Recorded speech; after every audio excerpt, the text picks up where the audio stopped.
Good evening, everyone, and welcome. It's so good to see you. So why are we here? We are gathering here tonight for a very special moment in scientific history. The UNESCO International Year of Quantum Science and Technology is this year, 2025. So this year marks a century since the birth of quantum mechanics, the strange and beautiful rules that govern the microscopic world. So 100 years later, quantum science isn't just a cornerstone of physics. It's a driving force that's shaping our daily lives. So from the semiconductors and lasers that power our technologies, like smartphones, I can see a few of those in the audience, so it's part of our daily lives already, to the emerging frontiers of quantum computing, sensing, and communication, we live in a world fundamentally enabled by quantum ideas. But as we enter what some call the second quantum revolution, the story is expanding beyond laboratories and silicon chips into healthcare, climate science, and the living world itself. Tonight, we are thrilled to be joined by two visionary scientists who are going to help us explore what that means. So our first speaker for this evening is Professor Jennifer Dionne, and I'll just say a few words about Jennifer before her talk. And then we have Professor Sir Peter Knight, who will also deliver a talk as well. So first up, I'll introduce Professor Dionne. So Professor Dionne is a professor of material science and engineering and also of radiology at Stanford. She's also a Chan Zuckerberg BioHub investigator, deputy director of QNext, and co-founder of Pumpkin Seed, a company developing quantum sensors to understand and optimize the immune system. So Jennifer received her Bachelor of Science degrees in Physics and Systems Science and Mathematics from Washington University in St. Louis, and her PhD in Applied Physics at the California Institute of Technology. And she's also done postdoctoral training at Berkeley. So Professor Dionne has many accolades. I'll just mention a few. So one is the NSF Alan Waterman Award, an NIH Director's New Innovator Award, a Moore Inventor Fellowship, and the Presidential Early Career Award for Scientists and Engineers. But I've saved the best in the list for last. She was also featured on Oprah's list of 50 things that will make you say, wow. I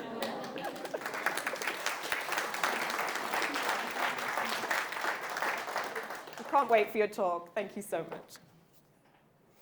All right, well, thank you so much for the introduction. It's such an honor to be here in Wollongong. As the organizers mentioned, my name is Jen Dionne. I flew in yesterday from San Francisco, and I have to say, I always love visiting Australia this time of year because I get to go from the winter in the US to late spring and summer in Australia. And today I wanted to spend, I think I have about 25 or 30 minutes talking about how quantum sensors are enabling new insights into biology, in particular focusing on ecosystem health. So let's see if my slides advance. First, who here is a fan of Star Trek? Cool. Well, if you remember, Captain James Kirk said that the Starship Enterprise had a 5-year mission to explore strange new worlds, to seek out new life and new civilizations, and to boldly go where no man has gone before.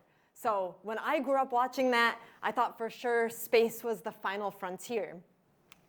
It turns out we've explored about 4% of the visible universe and only about 5% of the Earth's oceans. And to me, it's kind of spectacular to think that we know almost as much about the entire visible universe as we know about the oceans that are here on Earth. And just to put one ocean in perspective that we're all quite close to, the Pacific Ocean is so deep and so wide that essentially you could fit all of the landmass, all of the continents and Greenland into the Pacific Ocean. And the volume is so vast that you could actually fit all of Mars in the Pacific Ocean, which is kind of amazing to think that we still don't really have the tools to explore what is in the ocean and what new life forms might await for us.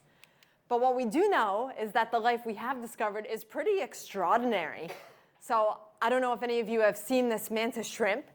First of all, it's very beautiful, but it can also see rainbows of color that are beyond our own visible perception. So the shrimp can see deep into the ultraviolet, where humans cannot perceive. It can also see in the infrared. So it has basically this spectacular vision to convert light at wavelengths that our eyes can't see into visible scenes that it can see.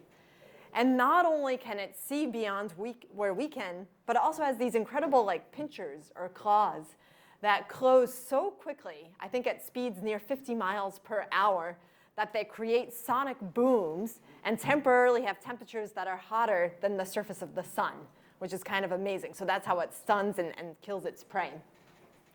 Then, of course, we have some of my favorite animals, the cephalopods, which have this amazing ability to change color and change texture with different chemical inputs and different chemical stimuli, being able to basically blend and fully camouflage into its background, but then change upon demand if it wants to swim away.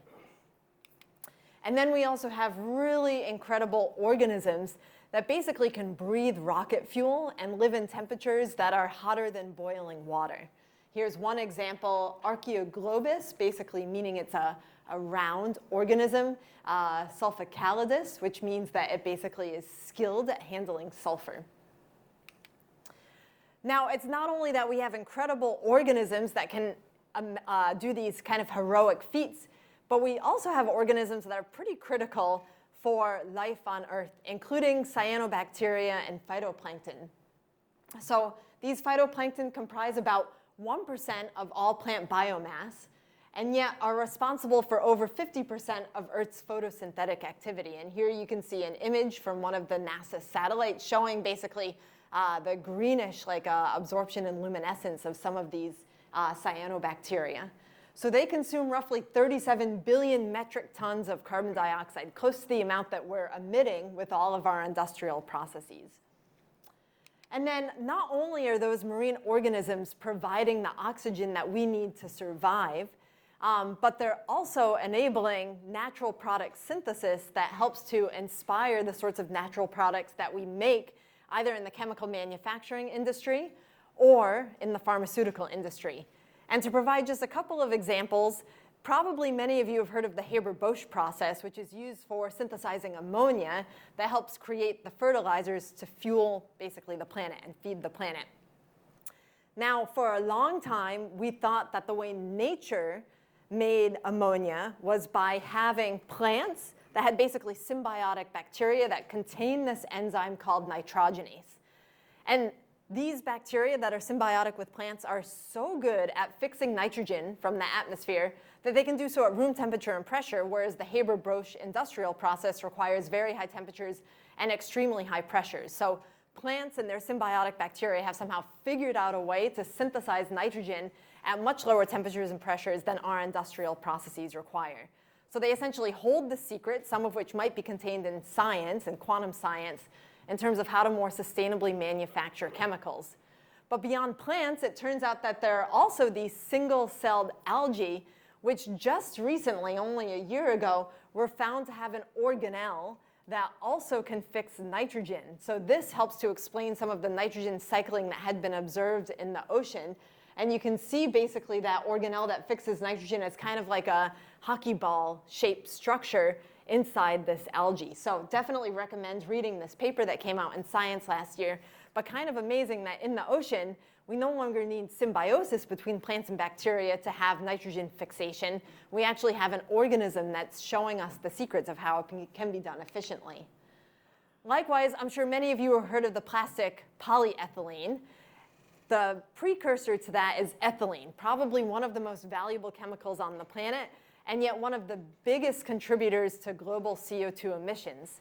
And ethylene is actually made from certain classes of seaweed. If you've seen the sea lettuces when you're swimming around, there are basically enzymes within the seaweed that are responsible for creating ethylene. And again, it's able to do so at ambient conditions, room temperature and pressure, simply by using sunlight. So there's something about these excited state processes and using light instead of heat to drive reactions that's allowing us to do so without substantial CO2 emissions. And then beyond these two extremely valuable chemicals, we of course have pharmaceuticals, many of which are inspired by and enabled by marine organisms. So being here in Australia, last time I was in Noosa, I got to encounter snakes and spiders. I was very fortunate I didn't see a cone snail, because I would have been tempted to pick it up, and then I later learned, returning to the US, that I would have been wise not to because they are very toxic. But also, if you milk snails, which apparently is a profession that some scientists have, you can extract different molecules, usually peptides that are extremely valuable as pharmaceuticals. And for example, there's a peptide drug that's used for pain relief that's extracted from these conotoxins. Similarly, I'm sure many of you have seen kind of the blue blood from these horseshoe crabs that basically contains a concoction of different proteins that helps basically seek out different toxins in prophylactics and vaccines. So basically, if there's a toxin, this blue crab blood, this protein concoction, causes it to coagulate so that way you know not to give the vaccine.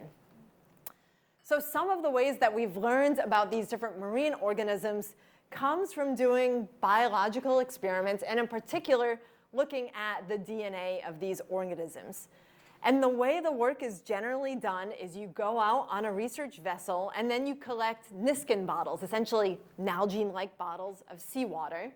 And my colleague at Stanford, Colin Klosik, has done this, and actually has used the environmental DNA in the water samples that he's collected to figure out which species are present. So this is the DNA that comes from skin cells and other cells that are sloughed off of the animals. You come back to the lab, you do sequencing, and he's been able to reconstruct the entire phylogenetic tree of organisms along the central California coast, from the smallest of fishes to the largest of seals. So it's a really remarkable technique to try to monitor biodiversity. But the challenge is twofold. One of which is it's a pretty laborious process. Like I mentioned, you have to go out on a research vessel to be able to collect the samples. So that's an expensive venture unto itself. But then even when you come back, you're getting information about the DNA, but you're not necessarily getting information about the function of these organisms and the health state. And if you think about it, all of the cells in our bodies have the same DNA, but our eyes have very different function from our liver cells and our heart cells, and that's because there's more than just the DNA. So we want basically not only to do kind of DNA sequencing, which would be either PCR or, say, using an Illumina or PacBio system, but we also want to do things like look at the cells that are present and look at the proteins that are present.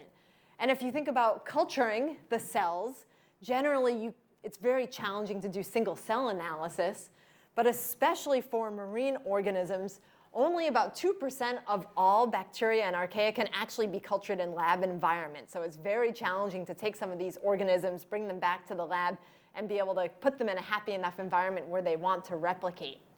And then similarly, if you're trying to do proteomics, generally you either try to infer proteins from transcriptomics, but that doesn't quite work because it's a one-to-many mapping, or you'll use bottom-up methods like mass spectrometry, but there over 99% of your sample actually gets lost in the ionization process. So it's a destructive process that basically gives rise to a lot of sample losses. So because of that, the data that is needed to really understand kind of the function of these organisms is not really present. So we have a lot of data at the genomic and transcriptomic level, at the DNA and RNA level, but we have very limited data at the proteomic and metabolomic, lipidomic, basically the cell phenotypic level, in part because of the limitations involved in cell culturing and mass spectrometry. And yet that's where we know basically a lot of the complexity and the function of biology is. And because of this data mismatch, if we think about how global health is changing, it's actually very challenging to make accurate predictions. So many of you, I'm sure, have heard about AI. I live in the Bay Area, so I eat, breathe, and sleep AI. And of course, virtual cell models are like the next new thing where everyone thinks, wow, health is just going to be revolutionized by AI. I do think that's the case, but it can only be revolutionized if we have the right sort of data. And since we're here in Australia, just to bring things a little bit closer to home, I guess many of you have heard about this huge algae bloom that has overtaken roughly 30% of the southern coast of Australia for roughly the past 8 or so months. It's been devastating to fisheries and to tourism. It was only last week that a paper was posted on arXiv starting to attribute what the bloom might be due to, because usually the blooms disappear in a handful of weeks or months. Like, why has it been lasting so long, and what are the toxins that are giving rise to all these animal deaths? And it's not just in Australia, but also in the US and in Europe that we're seeing these unprecedented algae blooms. And I like this quote that came from someone in San Francisco saying, "We've never seen this before, and even the models that have been developed didn't see this as being possible." So to double down on what I just mentioned, AI can only really revolutionize health, biomedicine, and sustainability if it's equipped with the key functional data that truly drives biology. And we simply don't have the methods to get that data up until now. And this is where I think there have been a lot of advances in both classical and quantum photonics that I'll just share with you in the next handful of minutes. So what we're trying to do in my lab at Stanford is kind of rethink the tools we have for collecting biological data at scale. And we want to be able to do so in a way that could be deployed in the field or in marine ecosystems. And that also is label-free, so we can really do discovery biology and not go out there and have to do basically targeted detection of certain biomarkers, but really try to understand what components might be in a particular sample and infer that from the sorts of signals that we're getting off of our detection system. So the method we use is called Raman spectroscopy. It essentially is a vibrational spectroscopy, fundamentally quantum in nature, and we're doing so at the single cell to single molecule level. We come in with an incident laser, a monochromatic light source, so one wavelength, and then the molecular vibrations in the sample give rise to a change in the color of that laser. So this is a little bit counterintuitive to probably what you're used to. Like if I were just to take a laser pointer, I don't know if I have one here. Oh yeah, red, bouncing off my hand. And most of you are seeing the red light bouncing off of my hand, or same off the wall. Here in this case, you can think about, oh, if I'm coming in with a green laser, some of that light that's scattered back is red, and some is orange, and some is blue. So that is the basis of Raman scattering. Basically, the photons that are incident are coupling to the vibrations in the sample, giving rise to a color change. And it turns out it's very specific to those molecular vibrations. So if you can read out that change in color, you can infer very precisely what the molecular structure and composition of the sample is that you're looking at. And our hypothesis was that we could use machine learning methods basically to provide interpretability to that Raman spectra. But one of the key challenges is actually doing so efficiently, because only 1 in a million photons is inelastically scattered. That's why you don't see the color changing when I bounce it off of my hand. So we need to come up with methods that basically amplify Raman spectroscopy so that way we can do so at the single cell to single molecule level. And we do that using here what's labeled as a silicon photonic chip. It's kind of a hybrid of both silicon and metals. And this structure is designed to basically take light, which is at visible to near infrared wavelength, so it has a certain size associated with it, and basically shrink that light down to molecular scales without changing its color. So we're not changing its energy. We're shrinking it down. It's not becoming X-ray. It still is visible to near infrared light, but now it's shrunk down to really small volumes. And in being shrunk down, basically you boost the local electric field of light, and Raman scattering basically scales as that electric field of light raised to the 4th power. So we're able to enhance Raman spectroscopy by at least 8 orders of magnitude, and in many cases more. But we do so, like I said, without changing the energy and by using materials that aren't actually absorbing. So we're not heating up the sample while we're interrogating it. So in this case, you can see kind of a dog bone-like structure. It's essentially a very fancy lens made out of silicon that's taking light from normal incidence, so out of the plane of the screen, and then shrinking it down basically to where the molecule is going to sit in this very tiny gap, but not actually heating up the molecule. And then we've designed systems where instead of doing this just a single point scan at a time, where you can imagine it's going to take you forever to scan over your sample, we actually can illuminate with an array of points, so that way we can collect spectra from many of these sensors or many of these lenses simultaneously. And here's just a video showing you roughly about 300 sensors, in this case comprised of silicon, all lighting up at different frequencies. So the pattern of illumination you're seeing is basically telling you which molecule has landed on which sensor. And this is also kind of neat because now there's no fluorophore. So a lot of information historically about biology has come from using fluorescence microscopy. I think this is a cool technique in part because it is label-free.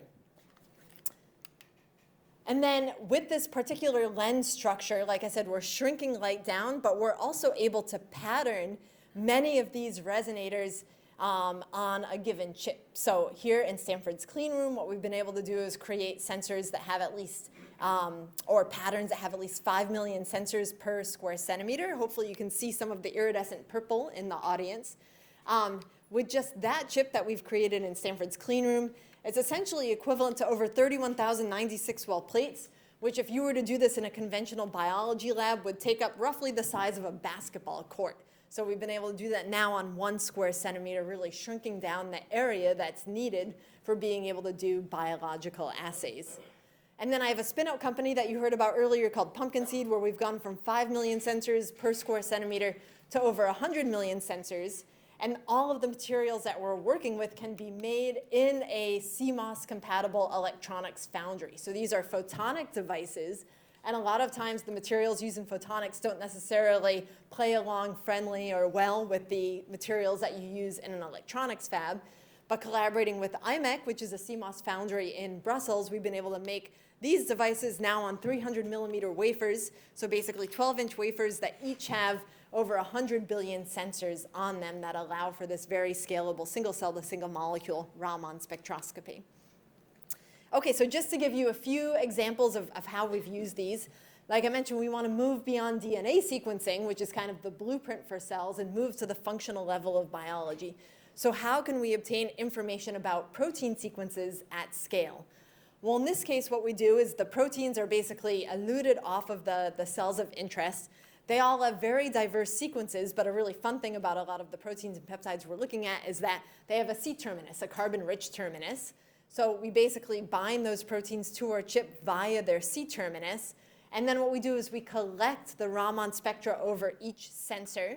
And then we can also conduct chemistry here. I thought I'd not show any organic molecules in this presentation, but for those of you who are chemists, you might enjoy this. For those of you who aren't chemists, all you need to know is the only thing we need to tune is basically the temperature, and that allows us to do basically fully de novo protein and peptide sequencing by essentially cleaving these peptides 1 amino acid at a time when they're in our fluidic cell. To give you a sense for how this structure works, here we have our chip in a fluidic cell that's temperature controlled, and then we can basically follow changes in the Raman spectra here as a function of different cleavage cycles, so that way we can do fully de novo protein and peptide sequencing and actually start to develop new insights about how protein sequences are changing in health and in disease.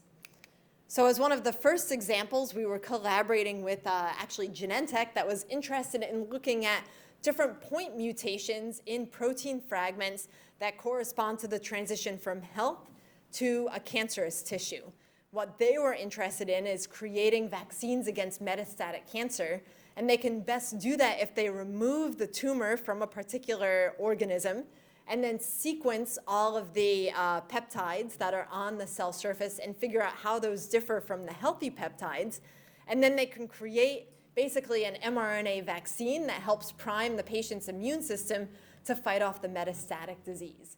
And it turns out this is a problem that was quite challenging, especially for mass spectrometry, when the difference between a healthy peptide and a disease peptide corresponds to just 1 amino acid, which is the building block of life. And in some cases, that 1 amino acid difference corresponds to just a single atom being different between those peptides. So here's some example Raman spectra. And then we basically take that high information content sample and then project it onto a 2-dimensional plane. So here, each dot corresponds to a single Raman spectra. And hopefully you can see that the wild type and mutated pairs all cluster together and yet are readily differentiable, right? There's a nice dividing line between the lighter color and the darker color, meaning that we can build machine learning models that basically accurately tell us which sequence is which. Now, in addition to looking at peptides, like I mentioned, proteins are the working molecules of biology. You also want to be able to look at other signals like different metabolites or different lipids or different sugars. And a few years ago, you might remember Carolyn Bertozzi at Stanford won the Nobel Prize for a lot of her work in bioorthogonal chemistry, in particular looking at glycobiology. And the way Carolyn describes basically glycans is if you're thinking about cells, they're kind of like peanut M&Ms, where you have, the cell interior, but then you have this sugary coating, a lot of different sugars, and basically glycans are kind of chains of sugar monomers. The question is, though, Carolyn discovered that there are these sugars, but like the peanut M&Ms, we don't know exactly what color they are. We don't know when there are different glycans, what sort of glycan it might be, or if there is a glycoconjugate, basically what the sequence of glycans is.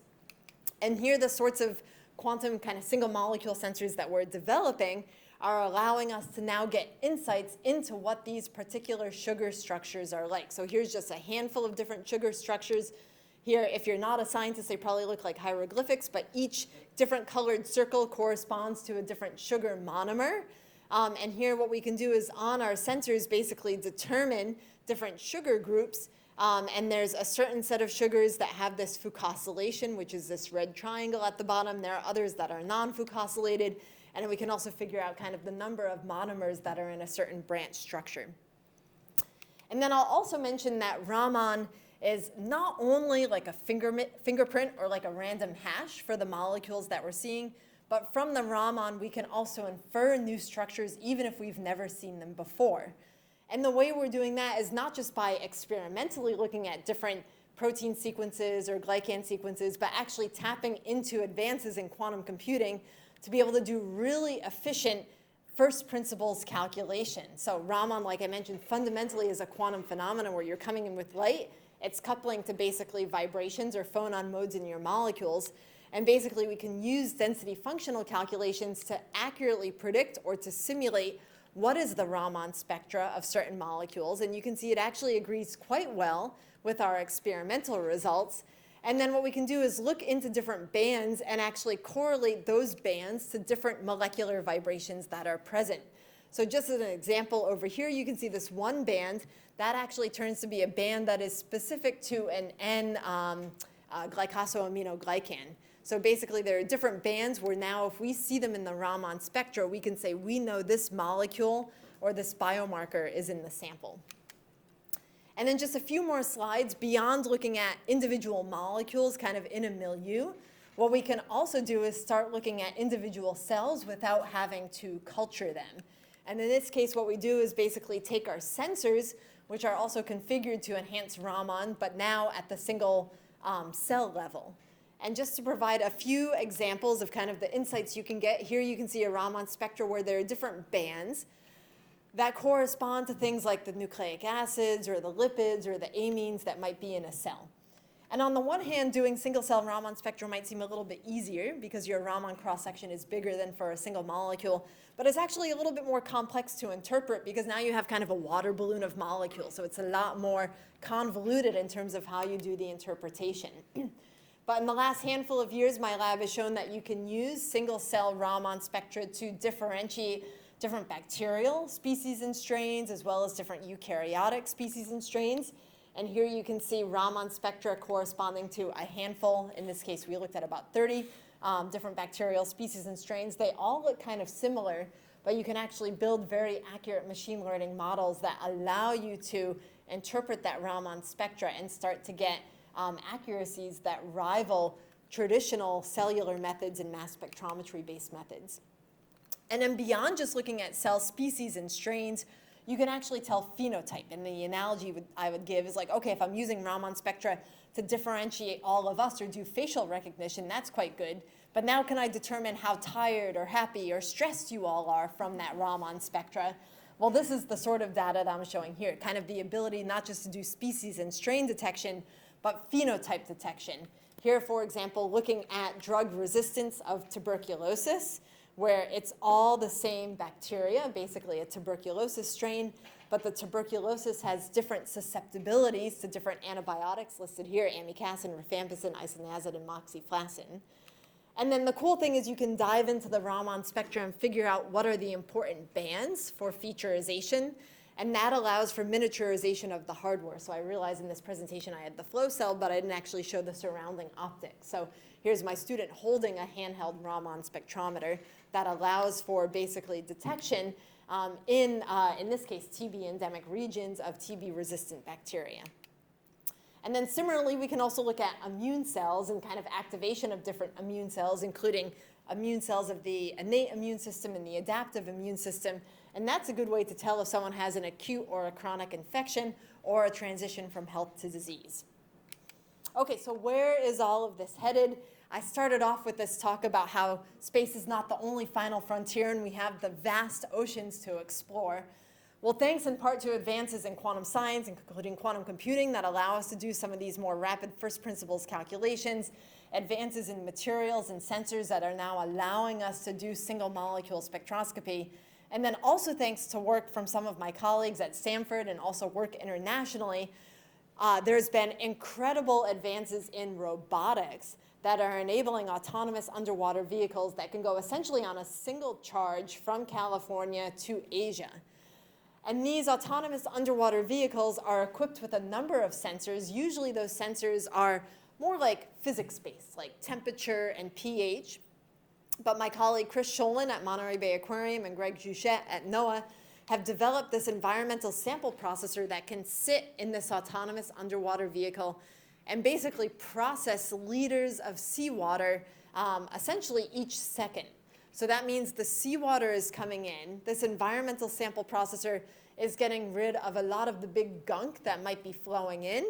And then from this environmental sample processor, it can essentially run into our chip, which is in this fluidic chamber, basically to run Raman spectra on all of the samples that are there, including the eDNA, the metabolites, the proteins, to understand not only kind of biodiversity, but also know, is there a transition to a disease state, or might there be a harmful algae bloom that's coming up? And then these chips can then be autonomously connected basically to satellites to transmit the information back to our lab. So here's where I guess there are a number of autonomous underwater vehicles. There's a goal by the year 2030 to map basically the entire seabed with these particular AUVs, which hopefully will be equipped with our sensors soon enough. And then we're also excited to plug these sensors into the global stream gauge network. So not only doing ocean exploration, but also understanding kind of stream and river health and lake health internationally. And then beyond the oceans, I think there's also an exciting opportunity to deploy this for looking at wastewater and probing human health and seeing, is there potentially a biothreat that we should be concerned about? In the same way that we did during the pandemic, looking at wastewater and trying to do DNA sequencing to detect the SARS-CoV-2 DNA, we can now start looking at, for example, antibiotic-resistant pathogens or different protein-based biothreats that might be in wastewater by basically tapping these sensors also into networks in the wastewater. So to wrap up, I wanted to include this calculation that actually comes from physics. It's a thermodynamics-based calculation of what the information transmission rate of a biological system might be. And this calculation was published just about 2 years ago for prokaryotic systems, so more simple than eukaryotic systems. So in many ways, this is kind of a lower bound to that information transmission rate. And it was estimated to be about 10 to the 24 bits per second, which is a number that maybe doesn't ring true or like have much meaning for many of us. But the cool thing is it exceeds that of the current technosphere by 9 orders of magnitude. So that means that biology is transmitting information at rates that exceed our own information transmission rate, say on our cell phones and our laptops and through fiber optic communication channels, 9 orders of magnitude more, which is really remarkable and I think puts in perspective just how little data we have about biology with which to understand and make predictions about health. But I think we're entering an era where we're starting to develop tools that really do give us the biological data that's needed at scale. And hopefully you'll walk away today with a bit of an understanding and appreciation of kind of the silicon nanophotonic hardware and some of the ML methods that we're using basically to extract that data in hopes of extending health spans, informing new therapeutics, and helping to quantify natural capital for actionable policies. So I will leave you with this picture up here if you want to read more. I wrote a Physics Today article. And even if you don't enjoy the physics, hopefully you can at least enjoy the cover, which was painted by one of my very close friends who's a TED Fellow. She took some of the nanoparticles that we make in labs like ours and turned them into pigments, and she turns those into really beautiful pieces of art. Her name is Kate Nichols. So with that, I'd like to thank all of you for your attention, and I think we'll have questions later, but happy to take some quick ones if you like. Thank you.